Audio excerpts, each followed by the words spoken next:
Kaya hindi ko alam kung pwede kong ilabas, ilabas yung mga sinabi niya, yung mga inano niya, mga diniscuss niya doon. Pero sabi niya, igagarantiya niya na makakaalis ng Pilipinas papuntang Canada. Yun. Ito na naman tayo. Mga video. Medyo malalayo na yung gap ng paggawa ko ng video. Nakatamad ako. Kasi alam mo naman, meron tayong inaasikaso eh. Hindi naman tayo full time na kumbaga pang ubos oras ko lang tong pagbablog na to eh. Saka pang lang, pagka may naisip lang ako na magandang topic, saka lang ako nagagawang video. Ay, ito nga pala, kakapanood ko lang yung latest vlog ni Inags. Shout out Boss Inags, sana all nakauwi ng Pilipinas, no? Yung yung diniscuss niya yung tungkol sa sa Canada Goose na yung jacket, yung Canada Goose na jacket yan, nilagay ko yun sa TikTok ko. Itong mahal dito pagka kung gusto mong anak mayaman ka ng Canada, ito Canada Goose. Pagka may nakita kang ganito, mahal to. Tingnan mo, jacket sa presyo ng isang iPhone. Yung parka nila, 1,750 ang presyo yan. Bonnet 195. Kung gusto mong maging mayaman, yan bilhin mo, Canada Goose. Grabe yung views eh. Parang naging 14,000 views yata yun dahil sa na yun. Pumunta kami dito sa may Shoppers. Nadaanan namin yung bilihan ng Canada Goose. Diyos ko, ang mahal. Yung mga iPhone Pro Max dito, mga nasa 1.5 ganyan. Yung yung pinaka-latest iPhone 15 Pro Max, nasa $1,500. Ganyan. Nung pumunta kami dun sa Shoppers, nakita namin yung Canada Goose na yan. Ang mahal, nasa 1 kapresyo. At meron pang mga mas mahal yung mga parka nila, yung mga mahaba na jacket umaabot ng 1,700, 1,900. Isipin mo jacket, maabot ng magkano yun sa Philippine peso. Jacket lang jacket. Umaabot ng nasa 70,000, 90,000 na jacket. Grabe, no? Yun, tapos yun nga, diniscuss ni Inags yung paggawa nung na yun, nung jacket na yun. Yung fern yun sa hindi to yung parang buhok-buhok. Wolf pala yun, wolf. Tapos yung laman ng yung parang yung sagis, kaya magaang na magaang siya. Hindi ko naman alam na ganun yung paggawa nun, kaya yun. Bumili din ako syempre, alam mo naman, gusto nating i-treat yung sarili natin. Dito na tayo sa Canada, no? Para lang ma-experience ko lang, no? Sorry na, Inags. Yun nga, yung gusto kong i-discuss sana, yung tungkol sa yung mga training center natin yun sa Pilipinas. Ano ba siya? Nakakatulong ba talaga siya sa mga sa mga applicants sa Pilipinas, o meron ba siyang positive na maibibigay sa mga aplikante, o nagiging scam na lang? Kasi kanina pagising ko, may nabasa ako na post na trending sa isang group. Gusto shout out kay Sherwentz. Siya yung may-ari ng group ata na to, yung Samahan ng Mga Butcher.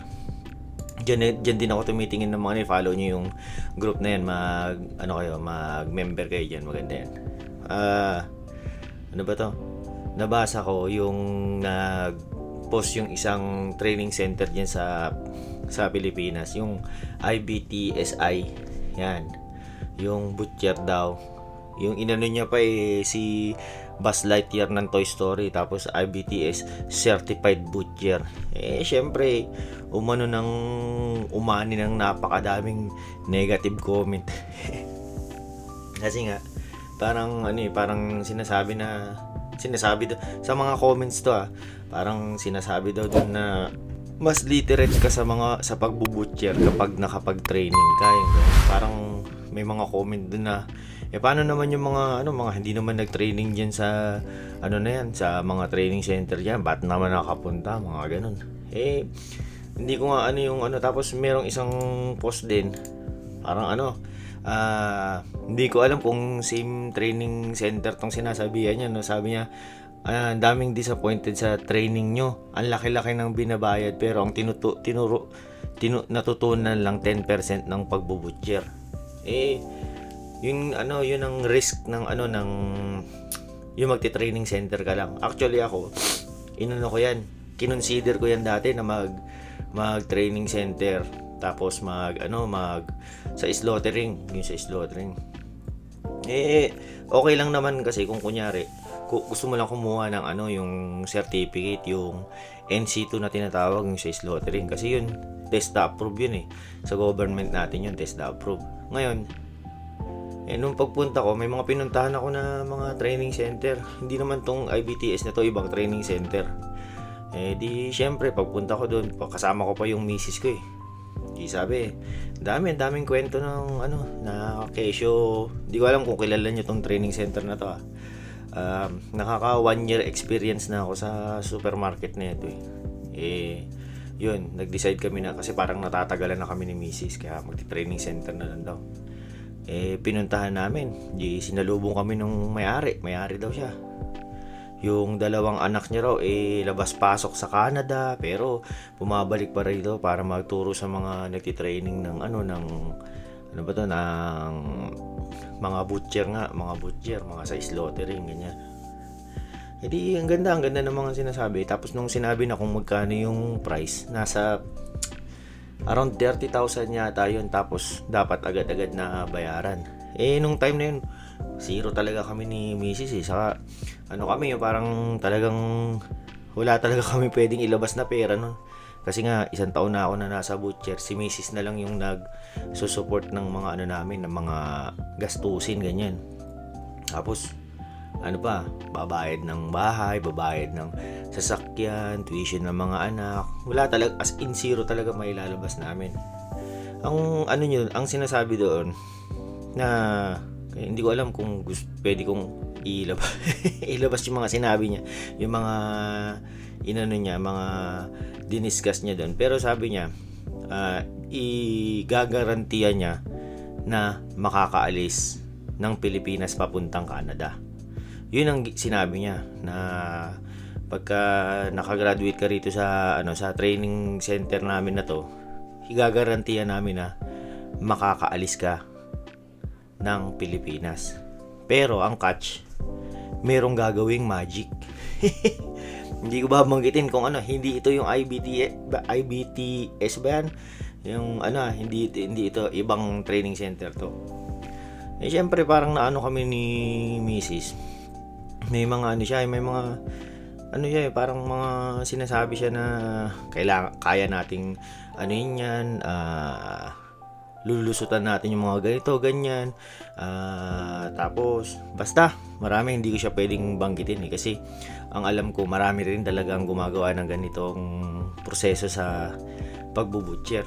Hindi ko naman pero hindi ko naman sinasabi na masama yung ginagawa nila, kasi nakakatulong din naman sila sa mga sa mga gustong mag-Canada, ganyan. Kasi alam mo naman, pagka yung tao gusto talagang desperado talagang makaalis, may makuwang gusto, maglalabas ng pera talaga yan. Kaya hindi ko naman yung mga sinasabi ko, kasi ako ang ko nga, kasi 'di ba ako experience nga yung ginawa ko na 2 taon. Wala akong kahit anong certificate na ganyan. Yun nga. Yung iba kasi ganun lang ang ginawa, yung mga certificate. Hindi ko yun. Hindi ko dinadown yung mga gumawa nun, kasi hassle nila yun, kumbaga. Yun yung paraan nila para nakaalis sila. Hindi ko minamaliit, hindi ko sinisiraan yung mga gumagawa ng mga ganyan, yung mga nagpapatraining, yung mga kumukuha ng mga certificate. Ko dyan, gawin yung gusto nyo gawin para makaalis kayo, di ba? Diskarte nyo yan.